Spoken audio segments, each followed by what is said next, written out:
வணக்கம், நான் மதுவந்தி பேசுறேன். தூத்துக்குடியில நடந்த அந்த ரொம்ப கோரமான சம்பவம் உங்க எல்லாருக்கும் தெரியும். அந்த +2 படிக்கிற அந்த மாணவியை ரேப் பண்ணி கொன்னு அவளோட உடம்ப துண்டு துண்டா வெட்டி இந்த அளவுக்கு நடந்த சம்பவம். இதுக்கு அக்கா கனிமொழி போய் ஆறுதல் சொல்றதுக்கு போயிருக்காங்க. போனவங்களை அங்க இருக்கிற மக்கள் சரமாரியா கேள்வி கேட்டு வெளியே அமிச்சிட்டாங்க. It became a very big issue.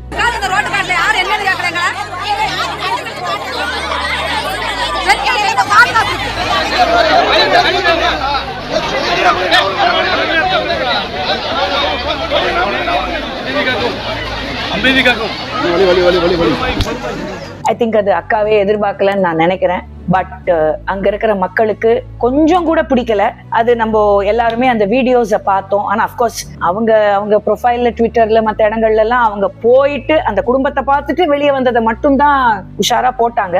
ஆனா சமூக வலைதளங்கள்ல அவங்களை எப்படி மக்கள் துரத்தி அடிச்சாங்க அப்படிங்கறத எல்லாருமே பார்த்தோம். ஏன் இது நடக்குது? ஏன்னா தமிழக மக்களுக்கு புரிஞ்சிருச்சு. It is not just Thoothukudi. இந்த எம்பி கான்ஸ்டிடுவன்சிஸ் இருக்கிற அத்தனை எம்பிஸ், அதாவது திமுக தானே ஃபர்ஸ்ட் மார்க் எடுத்த மாதிரில பெருமை பீத்திக்கிட்டாங்க 2024ல. அந்த அத்தனை கான்ஸ்டிடுவன்சிஸ்ல இருக்கிற எம்பிஸ் மேலேயும் இதுதான், this is the feel of the people in that constituency. இது எம்பி தொகுதிக்கு மட்டும் இல்ல, எம்எல்ஏ தொகுதிகள்லயும் இதுதான் நடந்துகிட்டு இருக்கு. இதனால தான் நான் ரொம்ப தெளிவா சொல்லிக்கிட்டு இருக்கேன், இந்த ஆன்டை இன்கம்பன்சிங்கிறது it is growing by the day. இதுல எந்த மாற்று கருத்தும் கிடையாது. இல்லன்னா நீங்களே சொல்லுங்க, அவங்க எப்போதுமே பெண்களுக்காக போராடும் ஒரு தலைவின்னு தானே எல்லாரும் பேசிக்கிட்டு இருப்பாங்க. அவங்களை எதுக்கு இந்த மாதிரி வெளியே அனுப்பணும் இவ்வளவு பிரச்சனை பண்ணி? அப்போ ஏதோ பிரச்சனை இருக்கு இல்லீங்களா? ஆனா எது ஆக்சுவல் கிரவுண்ட் ரியாலிட்டியோ அது வெளியவே வராத மாதிரி சில நிறுவனங்கள் வேலை பார்த்துக்கிட்டு இருக்காங்க. இப்ப சமீபத்துல கூட இந்த ஐடிபிஎஸ் அப்படிங்கிற நிறுவனம் ஒரு ஃபேக் சர்வே ரிலீஸ் பண்ணிருக்காங்க. அதுல என்னன்னா கம்ப்ளீட் அட்வான்டேஜ் தாவேக்காக்கு தான் அப்படின்னு சொல்லி ஒரு சர்வே. என்ன ஸ்டாட்டிஸ்டிக்ஸ் எடுத்தாங்க, கிரவுண்ட்ல போய் என்ன ரிசர்ச் பண்ணாங்க, எப்படி இந்த முடிவுக்கு வந்தாங்க, இதெல்லாம் எதுவுமே சொல்லல. பட் அந்த நிறுவனம் இந்த மாதிரி புதுசா வர கட்சிகளோட பல பேரங்கள் பேசி இந்த மாதிரி அவங்கள ப்ரமோட் பண்றதுக்கு நிறைய விஷயங்கள் செய்வாங்கன்னு ஒரு தகவல் வந்திருக்கு.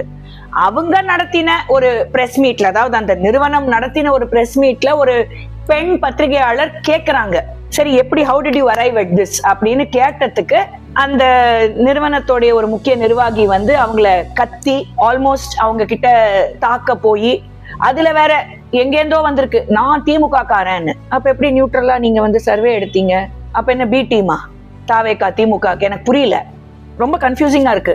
பட் இந்த மாதிரியும் நடந்துகிட்டு இருக்கு. இந்த மாதிரி ஃபேக் சர்வேஸ் இதுவும் சமூக வலைதளங்கள்ல ரொம்ப பிரபலமா பரவிட்டு இருக்கு. சோ என்ன ஆகுது, இந்த இன்டர்நெட்டையே நம்பி ஒரு கும்பல் வாழுது இல்லையா தமிழ்நாட்டுல. இந்த போனை நம்பியே, நியூஸ் பேப்பரை கூட பார்க்காம இந்த போனை நம்பியே வாழற கும்பலுக்கு என்ன நினைக்கிறாங்க, ஐயோ இப்படி கூட இருக்குமோ அப்படின்னு நினைக்க கூட வாய்ப்பு இருக்கு. ஆனா இதே இன்டர்நெட் மூலியமா தான், இதே யூடியூப் மூலியமா தான் நானும் இதை சொல்றேன். தயவு செய்து புரிஞ்சுக்கோங்க, கிரவுண்ட் ரியாலிட்டி வேற. அதுக்கு அந்தந்த தொகுதியில அடிப்படை அத்தியாவசிய விஷயங்கள் இல்லாம கஷ்டப்பட்டு இருக்கிற மக்கள்கிட்ட போய் பேசி ரிவ்யூஸ் எடுத்து செஃபாலஜிஸ்ட் எல்லாம் சொல்றாங்க. அந்த மாதிரி உண்மையான வேலை செய்யற செஃபாலஜிஸ்டும் இருக்காங்க.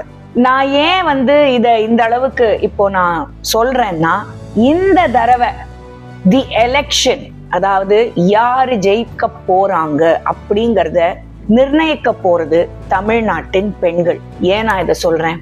ஏன்னா மேக்சிமம் இந்த லா அண்ட் ஆர்டர் தமிழ்நாட்டுல சுத்தமா இல்லை அப்படின்னு நான் பல நாளா சொல்லிட்டு வந்துட்டு இருக்கேன் இல்லையா? அதுல எந்த மாற்று கருத்தும் இல்லை. அது ஒரு 2.5 வயசு குழந்தையா இருக்கட்டும், இந்த தூத்துக்குடி சம்பவமா இருக்கட்டும், இல்ல ஒரு 70 வயசு மூதாட்டியா இருக்கட்டும், ஏன் அண்ணா பல்கலைக்கழகம்ல இருந்து ஆரம்பிப்போம்.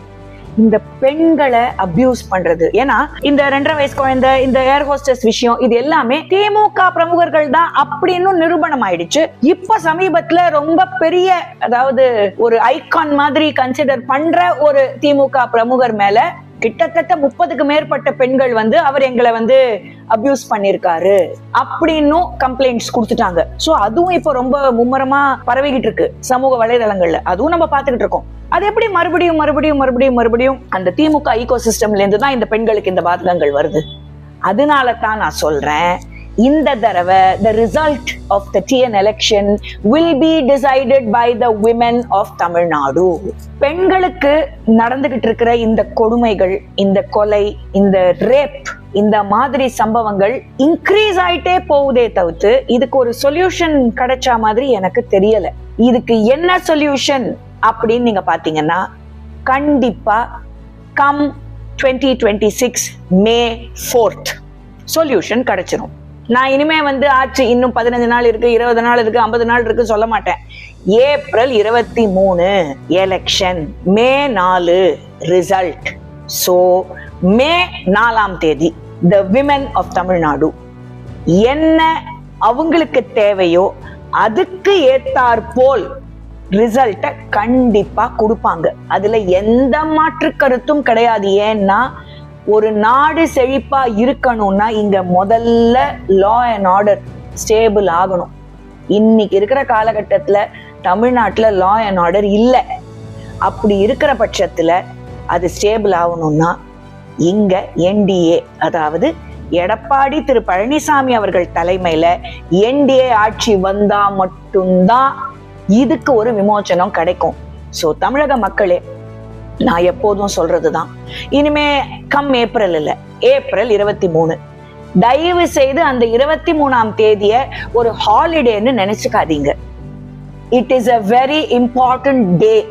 It is the day you exercise your constitutional right, your fundamental right to vote. So come April 22nd, please உங்க ஓட்டை கரெக்டா யூஸ் பண்ணுங்க. நல்லதே நடக்கும். எங்க அப்பன் திருப்பரங்குன்ற முருகன் பார்த்துப்பான். வணக்கம். பாரத் மாதா கி ஜெய்.